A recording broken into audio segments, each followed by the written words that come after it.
Yozgi poyabzal tanlashda farzandingiz salomatligini unutmang.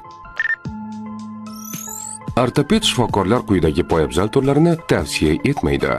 Birinchi misol, yuqori qismi matodan, orqa tomoni yo'q, faqat tasma, burilish mavjud, lekin oyoqni ushlamaydi, tavsiya etilmaydi.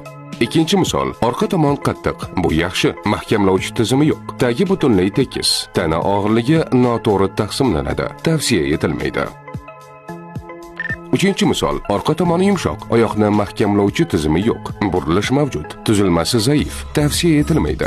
Ortopedlar tavsiya qiladigan to'g'ri tanlov. To'rtinchi misol, orqa tomoni qattiq va o'rta qismgacha yetib boradi, oyoqni mustahkam ushlab turadi, old qismida burilish mavjud, panja o'rta qismi, ichki yuzasida panja do'ngligini ko'tarib turishga moslangan yostiqcha mavjud. Bolalar uchun eng maqbul variant. Farzandingiz sog'lom qadam tashlashi uchun to'g'ri poyabzal tanlang.